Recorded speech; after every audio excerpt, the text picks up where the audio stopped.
We're here with another episode of Voices of Recovery, and I have two very special guests with me today. I have Cedric Akbar and Craig Johnson. Both of these guys are pillars and beasts in the recovery community in San Francisco, doing so much to help not just the Black community, but the whole recovery community, and help San Francisco turn the corner and get the focus back to recovery. So thank you, gentlemen, very much for joining me today. Thank you. It's good to be thought of, and welcome. You guys are doing some big time work in the city with Positive Directions Equals Change. Could you guys tell me a little bit about what you're doing? Basically, we're taking it to the streets where it needs to be at. That's one of the things that we've always done, is take it to the streets. We have opened up the TRP Academy, which is an abstinence-based program, which is not nothing new, but for a lot of time in the last 5 or 10 years, it's new for San Francisco. We also have the Billie Holiday Center, which is a navigation stabilization center. And we're recently getting ready to open the MENA, which is a dual diagnosed Latino focused transitional housing program. We have some other stuff that we've been had for a while.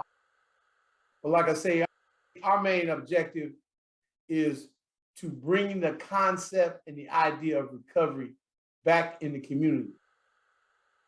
And right now, people ain't thinking about being recovered. They're just thinking about being comfortable. And that's not a good look. And that's not a good look for disenfranchised communities. That's not a good look for communities of color. That's just not a good look for nobody. And if something's wrong when you're comfortable, you're supposed to stay uncomfortable, and you have to stay accountable. So that's what our platform is, and that's what we bring it to the street. Right. Now, both of you are in recovery yourselves. Is that correct? Yeah, I have 35, 36 years of sobriety.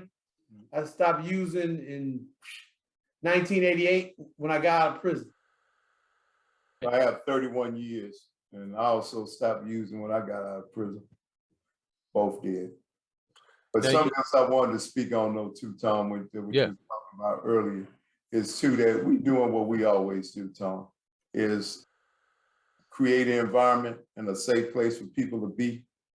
And at whatever point they're ready to come in and surrender from that street and that madness out there, we're here for them. No matter what location we are, we always open our doors for the community to be able to come to a safe place. So that's one thing that I always want to say, because what we get caught up in now is all these politics when they want to do these ribbon cutting ceremonies and tell the world all these great things the city is doing. We call ourselves the underground kings of recovery. We like to stay off the beaten path and stay with the people that need the help. That's who need to know us, not politicians and all the other. In some ways, yes, but for the most part, we want those people that need our help to know us. That's brilliant. That's awesome. We're in San Francisco. I'm a native San Franciscan too. I grew up in this city. I fell into addiction in the city. I ended up on the streets of the TL in the city too, and sticking a needle in my neck and giving myself sepsis and smoking fentanyl and doing all those things that people are doing now. And that was just 4 years ago in 2018, when there was still, it seems like, a little bit of accountability out there on the streets. If you caught too many cases like I did, that eventually you get locked up even just for a minute, but that minute is sometimes long enough to give somebody an opportunity to think, okay, maybe there's a different path for me. Are you seeing that right now? Is that missing here in San Francisco today? That's missing. We don't even got to talk. That's definitely missing. I remember when you get a case for paraphernalia. I remember when you get a case for possession. I remember when you get a case for just being on the streets getting high. Some officer would come by and ask you, what is you doing? I know that we don't want it to be a police state, but I also think what has happened is the police department has become very apathetic, and they're just allowing stuff to go wild when before it was not tolerated. We all know who've been in the streets. They used to have vice nights, and that was the day you supposed to get out the way because they was coming for you. And it just gave you a sense of, like, the stuff that you do open air, you don't do open air. You go inside and do. You know, you don't expose people to that. It's like we done lost respect for everybody. And that's what's sad, that everybody's just done lost their self-respect. Like it's okay to sleep in a tent. It's okay to lay on the ground. It's okay to take a full pull right up in front of God and everybody else. And there's no respect for yourself and whoever sees you doing it, so what? And that's killing the culture of the city. That's like suicide for the city when we don't even care about the town we in. Well, there's a couple of different things that have happened in the last 4 or 5 years here in San Francisco. One, there's been an ideological shift in how we approach homelessness in this town. Like when the pandemic hit, all of a sudden you had all these nonprofit groups out there handing out tents to everybody, encouraging everybody to stay in place and all that. And you had this thing in the Tenderloin where you had all of a sudden you had almost 500 tents up in the Tenderloin. And then you had the law school filing a lawsuit and all this stuff to try to get people moved around because now all the rich, privileged folk all got upset that all this was happening. I think we all recognize that that's really what that is. But there seems to be this ideological shift that has happened where we're just talking about harm reduction right now. Nobody wants to talk about recovery. Recovery is almost like a bonus or an afterthought that, oh, if the person does decide to get clean and sober, that's cool. And the statistics back that up. If you look at what's happening at the Tenderloin Linkage Center right now, they've had 42,000 visits to the Linkage Center since it opened up, and they have less than 2% referrals to drug treatment. Can you talk a little bit about that and how kind of that thinking has changed and how you've seen it change from the 90s? Because I remember in the 90s in San Francisco, there used to be a lot of drug treatment programs in this town. There were abstinence-based treatment programs in this town. And even all up into the 2000s, and then slowly the funding started getting taken away from those. And they started closing down. The progressives destroyed this city because what they saying they doing is supposedly like taking a progressive step toward like getting rid of the police, allowing people to do what they want to do. And ain't no way in the world that you can be able to do what you want to do. But at the same time, they still hold their status. They still hold their status quo with having their own housing. They still be able to go to their nice little restaurants and sit and eat. But who continues to suffer are the people that are still using. And it's like using them like pawns, because if that was their own children, they wouldn't be allowing this to happen. And you can see that by it's not going to go down like that in the avenues. It's not going to go down like that in Noe Valley and all those different places. It's not going to happen like that on the street. So why are they allowing this to happen to us here? The other thing that pisses me off about this whole situation is they took the lives of all these black people, black men that at one time were getting killed, and they went across country, Black Lives Matter and all this. They used that platform to remove police from the cities. Police funding. Yeah, all the funding, but had no plan in place. So this is another reason why we're left like this at this point. And then the progressives continue to push this point forward and forward. You say harm reduction. This is not even harm reduction. They even giving harm reduction a black eye, because the original thing of harm reduction was to reduce the risk of HIV or just reduce the risk of being like harmed or hurt or sick. But now they done turned this into something else where it's just, again, open air drug markets. You can do what you want to do anywhere. You can walk in a clothing store and take all the clothes out the store and walk out and nothing's going to happen to you. It's like a sense of lawlessness right now. Mm-hmm. And they're justifying it by saying that people are homeless, which is all bullshit because it's not necessarily dealing with the problem. We can put everybody in the house right now, but people are still going to go be stealing. People still have to support their habit. And I want to know where the money went.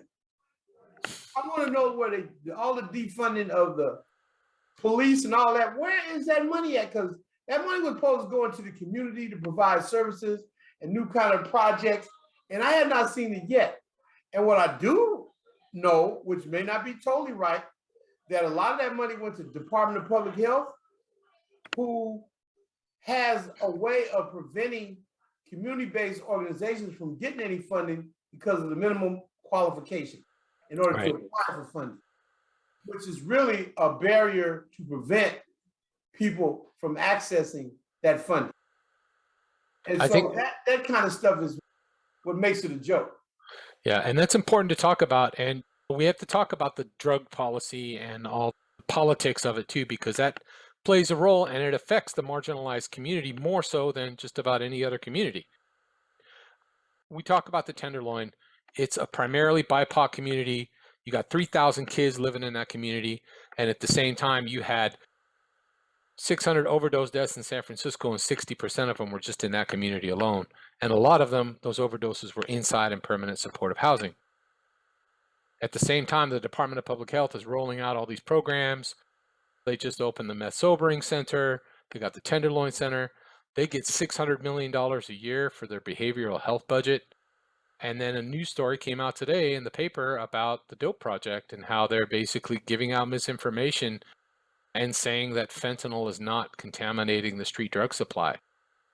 Sending a ridiculous a message like that with that much money and that much funding and that many doctors that are all doing that, I think it makes me scratch my head, and it makes me wonder how many people do they have working for them that are in recovery, and of those people that are working in recovery, how many of them go into their jobs with a recovery mindset as that end goal?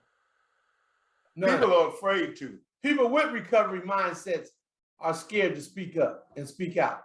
They're really afraid. And that's why at this point in this stage of my life, I can speak out. I don't care because they can't do nothing to me. I'm not worried about them doing nothing to me. I'm not worried about them affecting my career. I'm not affected. I need to say what I see. So when you send me a report saying one thing, and when I go outside my house and go walk down the street every day, I see something different. I'm speaking to what I see in reality, not what you got in the report that you send it upstairs to people to read so they don't have to see what the truth is. So what kind of effect are we really having in terms of turning these things around? There's just as many homeless people now as there was before. And where is all this money going? If we open up housing and all these kind of things, then really the cold, tricky part about that is, so I open up low-income housing. I put somebody in the housing who's not prepared to be in housing. They mess it off and lose the housing, and then it goes market rate. So they did their job. They did offer it. They did give it to somebody. But then when the people lose it, then now I can put it at market rate. And those things matter. Like, those conversations need to be had, and they need to be heard from members of the community like you that need to speak up and say stuff like that. And I appreciate you guys. You're like me. I don't care. I talk hella shit. I do. I talk hella shit on Twitter and all that stuff because I'm at that point in my life now where I don't care either. They can't do nothing to me. And when I was working for a nonprofit org here in the city, they tried to get me fired for speaking out then. So I know exactly what you mean. What's interesting to me is that the TRP Academy, when that opened up, it only needed about $4.5 million to get off the ground. The mayor and the board of supervisors and all that through Proposition C is going to spend almost $1 billion over the next 2 fiscal years, and they're only going to get 3,000 units of housing out of that, which doesn't make any sense to me. When we're talking about people that are straight up in crisis, that are living on the street, you mean to tell me we could get them into a therapeutic community for a 50th of the cost of what they're spending on this supposed permanent supportive housing right now? Those are conversations that need to be brought up. We need to hold people to account, and it's going to take people on the ground like you guys and me and others to speak up and call that out. On one hand, you'd be happy about the fact that we finally did it and got a program, an abstinence-based program. But then when you look at it in hindsight, though, really, it's like in what you compare the numbers, you really just threw us some hush your mouth money. But see, the thing is about these mouths, they're not going to stay shut. And we're going to keep on pushing and keep on asking and keep on making people show up, because that's the only time a politician is going to hear anything is when you go down and make a noise about it. I can't agree with you more. And what's sad is that our voices seem to be in the minority in San Francisco right now. That's what always surprised me, because see, we came from the 90s in recovery when you had a damn near drug program on every corner. Everything was about recovery. You had meetings everywhere. You could go to a meeting at 1 o'clock in the morning, any time of day. Recovery was very important. And that paradigm shift changed. And part of that was the Medicare, when they started taking over drug treatment and it started charging the Medicare costs for therapy and started telling everybody you had a mental health diagnosis, in which damn everybody got a mental health diagnosis, and you're gonna have one for the rest of your life. But they started using that. That was one part of it. And then that whole switch to MAT, that medical assisted treatment, which goes way beyond just medical assisted treatment. It's basically just saying, go ahead and use drugs, whatever you need to do. And also what we were finding, we getting a lot of people in jail that are, when we get them out of custody, they say they're not on anything, but everybody's on Suboxone in jail. Even if methamphetamine was your drug of choice, they're offering that to a lot of meth addicts now and saying that here, take some methadone and take Suboxone so you can continue to be hooked. Craig talk about this all the time. Pharmaceutical companies is the ones should be going to prison. Instead, because like when you were saying that about getting the fentanyl off the street, and I hear what Craig be saying, but in making it like it was crack, but still, you're gonna make a group of people go to prison for a lot of years, but the people that are allowing them to do it, nothing happens to them. Yeah. Same thing what happened in the crack epidemic. None of those, nobody on the high level in the government who allowed this to come in the country didn't serve any time. But all the black men served all the time. And so the same thing with this, yeah, I want to see it off the street, but at the same time, they need to hold them pharmaceutical companies accountable too. And they should be paying for all the damn drug treatment. Yeah. And there's still fallout from the 90s and all that with all the pain clinics and the Sackler family and Purdue Pharma and all that. And they're basically getting off easy. I interviewed one of my buddies who's in recovery that used to get his dope from a pain clinic down in San Luis Obispo, and every month they'd give him 80 milligram oxycodone tablets and 1,600 milligram fentanyl suckers. That was his written prescription from his doctor for back pain, which is insane. And the pharmaceuticals were making millions off of that, millions upon billions. And now there's a movement in the United States and Canada too for what they call safe supply, where they want to give out pharmacy grade heroin on the street, pharmacy grade methamphetamine on the street to replace the illicit drug supply for people as a permanent solution. And there's two problems with that. One, there's no recovery in that. You're just maintaining someone's addiction indefinitely. And two, the pharmaceutical companies are the ones that stand to make all the money because they're the ones that are now making the dope and they're putting it out there and they're getting rich. So I want to pivot for a minute and talk about illicit fentanyl, the stuff we're seeing on the street today. When I got off the street in 2018, fentanyl was just hitting the street. And at the time when I was getting off the street, all the Hondurans, none of them sold fentanyl. None of them. They were mad too. They were like, how come all these dudes are laid out on my block and I've only sold crack and I haven't sold none of my chiva? I don't know. Well, it turns out they were going around the corner and buying some fentanyl from somebody and they were all getting high.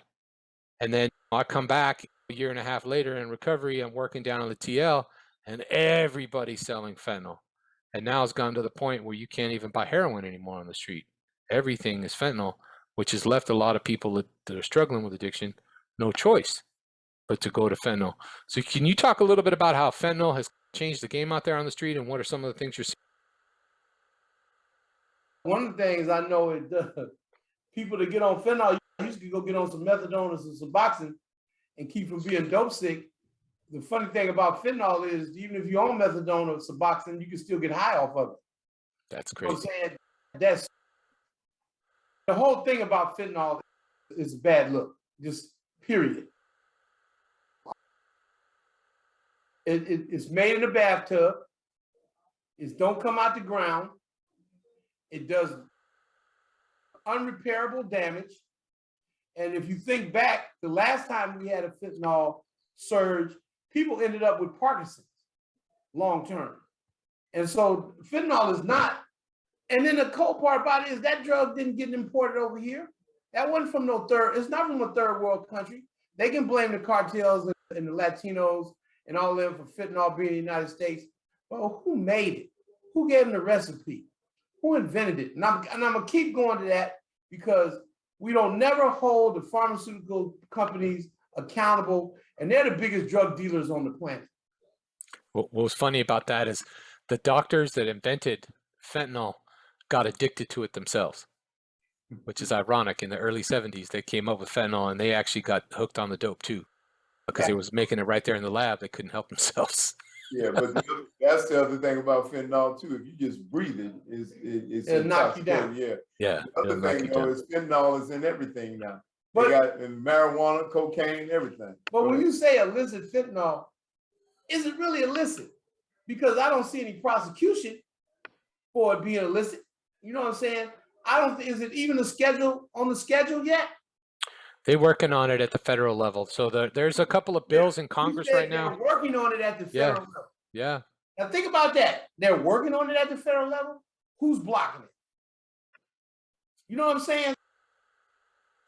We're dealing with a thing that's way bigger than all of us. Yeah. But the part that I have the concern about is that addiction and casual drug use are two different things. And our concern is the people that are suffering because of their addiction. And the way you treat somebody who's a casual user and the way you help somebody who's in addiction is two different things. What we see in today that lays around on the street is addicts, addiction.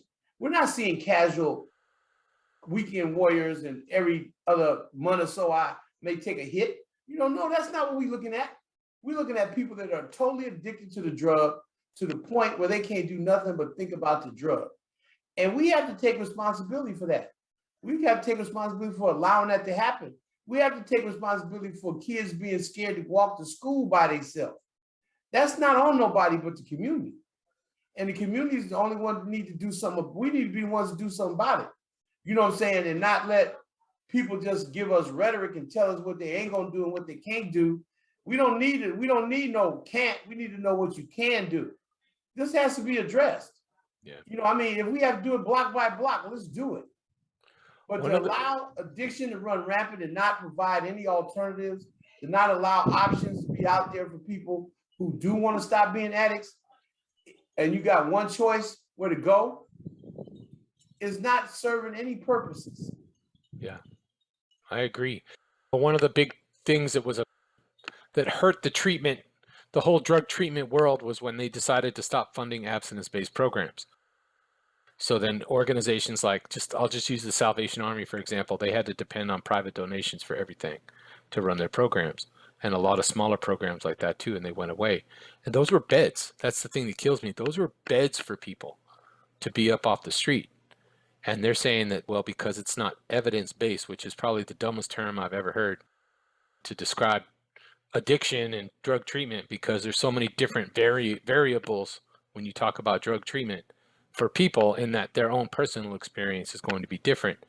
Of course, the best way is the way we all went about it, which was letting it all go and pursuing recovery. I got two remedies for addiction. One of the remedies is Right. that's the remedy, not all these other approaches and all this evidence-based stuff. And when you're talking about addiction and drug use, we're talking about something that has to do with a disease of the spirit. Agreed. Now, you can't see the spirit, you can't touch the spirit, and you can't do no evidence based around the spirit. What you say? And we're missing that. We're completely missing that whole idea that this thing is way bigger than some evidence-based 1 and 1 equals 2 stuff. You know what I'm saying? We all know that our recovery is based on us being delivered from something that nobody else could deliver us from. That's right. And I know it's a spiritual disease. Can't nobody tell me different. You know what I'm saying? We can say it's a physical disease, but if it is, it's because we made it a physical disease. Yeah. We created it to be a physical disease. We created the drugs in it that makes it become a physical disease. But personally, we need recovery because we need to show people that the only way to avoid your addiction is through recovery, which means don't use nothing. And there's ample evidence that recovery itself changes lives. So that we talk about, oh, we've got to save lives and do this harm reduction, that harm reduction, but recovery actually changes lives. It made me a tax-paying citizen. Yeah, me too. It brought me back from the dead, man. If you really think about it, it seems like we want more tax-paying citizens than people living off the fat of the land. Yeah, I agree with you. So we've talked about what's wrong with San Francisco. What do you, if you had a magic wand, man, or if you were the DA, what would you do right now to clean up San Francisco streets? I hate to say this on some parts of it, but talk about old and getting conservative. But my main thing, district attorney, everybody, your buddy, you're gonna get arrested. You're gonna have a choice. You go to jail or you go get you some help. Jail or help. If you're addict. Yeah, simple as that. If you're a dope dealer and you get busted, you need to be held accountable like I got held accountable. And that accountability can be a lot of different things. It doesn't have to be 20 years in prison. No, but the other part of it is because we are at an epidemic right now.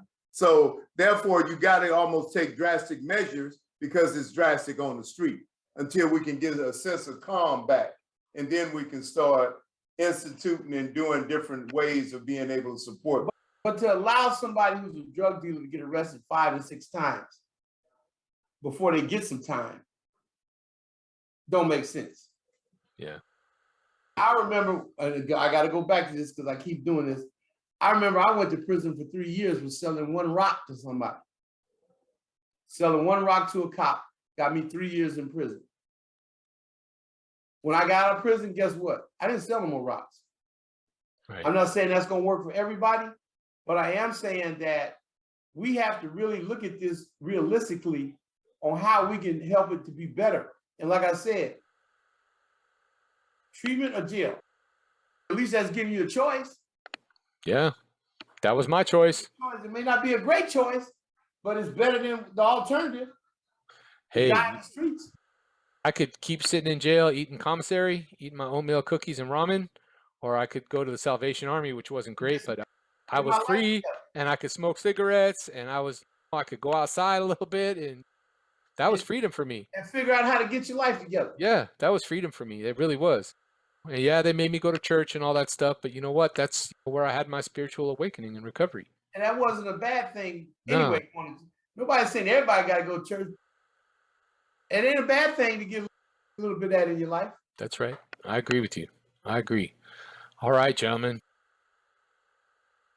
We now have, it's funny because the numbers, I think it's funny people get caught up in the data and the stats and everything. They did this point in time count a few months back, and they said the homelessness declined in San Francisco. That it declined to like 7,700 from 8,200. I don't know about you. I'm thinking the homelessness is probably closer to 18, 19,000 in San Francisco. What do you guys think? I know it ain't know what you just said. That don't even sound. That sound like one neighborhood. Okay. Yeah, because that sound like one neighborhood to me. Can't nobody afford to live in San Francisco. Yeah. Especially if you ain't working, and even the drug dealers on the street, they ain't making enough money. Most of them probably homeless. It's whoever getting the money at the top is the one that's living well. But you can't afford to live in this city. Yeah, it's true.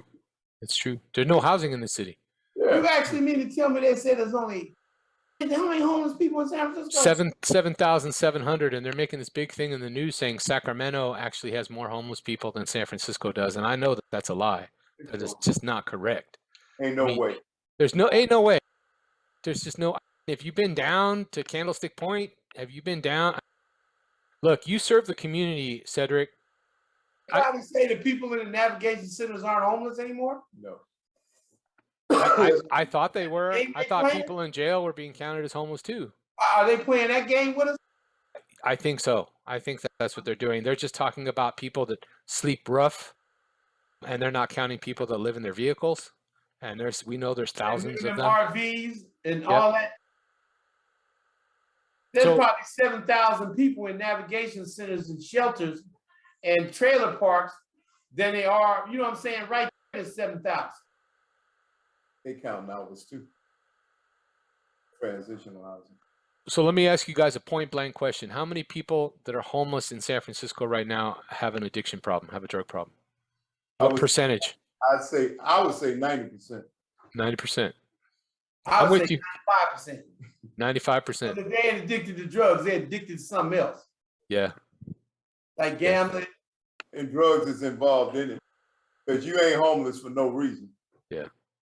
Agreed. So it's not just high rents then, like they always talk about. We know, I know. Oh, hell no. It You ain't know. just no high rent. If you really think about it, if you really look on the streets, you don't see a lot of families in them tents. You don't see a lot of families on them streets like that. You may see some families here and there, but you don't see families on the street. Couples with dogs and individuals. And the dogs live better than Right. they do. You see, again, this is what we're looking at. When you look at this, that becomes an excuse for housing first. We want to help the families. But housing first without any services, housing first without any treatment, housing first with teaching people how to be inside from being outside is not housing first. It's a joke. And that's why there ain't nobody in housing. Then the other side too, Tom, you gotta look at it like this, even if it ain't substance use. A person has to be taught how to live, taught how to be responsible, taught how to be accountable. Even the little things of making up your bed, cleaning up after yourself, and paying your bills. All those kind of things, those things have to be taught. And if you left them to go untreated like on their own, it's gonna turn right back into what it was in the first place. And that's what a lot of this is needed. We're not talking about, it's like having structure in your life and putting the structure back in place of things that we can and cannot do and having the respect of one another. And it's gonna take that for each housing that we have in San Francisco at this point. You just can't take a person off the street and put them in a house. They're already doing what they want to do, and then you're gonna continue to let them do what they want to do? Makes no sense to me at all. And but while we just doing this song, I wanted to just give you your props, brother. I mean, in this time that we have known you, you stay out there advocating, you own everything under the sun. And your presentation, I like the way you present the shit. You be sounding like a politician yourself. When I first heard you, I had to say, whose side he on? Wait a minute. But what I just want to encourage you, man, keep doing what you're doing. We got your back. You can't be letting us be seen together like this all the time because they're gonna like that. Yeah, they ain't gonna think of the whole conspiracy. But we are plotting. We want to see recovery back in San Francisco. Right. You know what? Want San Francisco to be the mecca for recovery like it used to be. So people come here to get clean, not come here to get loaded. Cedric, I just want to tell you, man, I'm trying to beat them at their own game, man. I want to come at them with their stats and their stupid data and all the evidence, but coming in from a recovery standpoint with that. And it's, man, look, I'll tell you what, man, I stood at Stanford University like a couple of months ago and I did this whole presentation on this. And I sat there in front of a bunch of housing first people and people from HUD at the Washington, D.C. and the Office of National Drug Control Policy. I had 15 minutes to talk to them. By the time I was done, I had convinced like 2/3 of that room that, oh shit, we have a big problem. That's the point. We need people like you and people like me. They're going to stand up and they're going to come at them and beat them at their own game. Yeah, but see, you got to realize this, Tom. Some people will listen to you and some people will listen to us. So that's why we So between us, we got it, man. Yeah. You, me, Steve Adami, people like that, man. We got it, man. We got to stay the voices of this. Yeah, yeah. And I appreciate y'all putting yourselves out there. Even rolling with some of the conservative folks like the Epic Times and all that. It was cool, though. It was cool. We thought they was going to take that shit and edit it and twist it. But it's what it is. Yeah, that's what it is. And then the other side is, like, as me and Craig be saying, we get shit, we sound like we conservatives. That's what's crazy is that, look, I think we all, I'm a liberal. I'm from San Francisco, man. But now when you talk to folks that are progressive and all that, they tell you that you sound like a conservative. That's what trips me out. It's like, no, man, I'm not. I'm just not insane. So anyway, see what they don't see though, that's the part get me, is that they don't see that they're still holding people down. Yeah. And they want to say that they're not. Yeah. Because you're allowing poor people and people underprivileged to continue to sit in that situation and rely on government money to be able to survive and always have to look at you with their hands out like cups and you manipulate them like pieces on not a chessboard, a checkerboard. That's how you move them around. That's called feudalism. And that's what it's going to turn into if the government continues and actually starts doing organized drug dealing, and that they start giving out safe supply to people. You're going to have millions more people in this country with their hands out like that, waiting for their daily dose of dope coming from the government. And we can't have that. We can't. That's going to bring this country down, like really be our undoing. So We gotta stay woke. We gotta stay woke. We can't go to sleep on this. Yep. I agree. Like I said, if we the only ones hollering, then we just gonna be the only ones hollering. Hey, so we got to get active, because you know what? This goes all the way up to the state level. I was up in Sacramento arguing in front of the Public Safety Committee and all that for a Senate bill to just put an admonishment for people convicted of selling fentanyl, that we would hold you accountable if you get arrested again. And if someone overdoses and dies, you could be charged with manslaughter. That's all it was. It was just a one statement to be put into their charging conditions, and it got denied. It got turned down by Scott Wiener and all those folks. They turned it down. And I was standing there with parents who had lost their kids to drug overdose that were advocating with me, and they turned that shit down flat. So it's systemic, man. It goes higher than San Francisco. It goes up to Sacramento, all the way up high like that. So we have a long ways to go, but it's nice to have voices coming out of the belly of the beast out of San Francisco speaking out about this.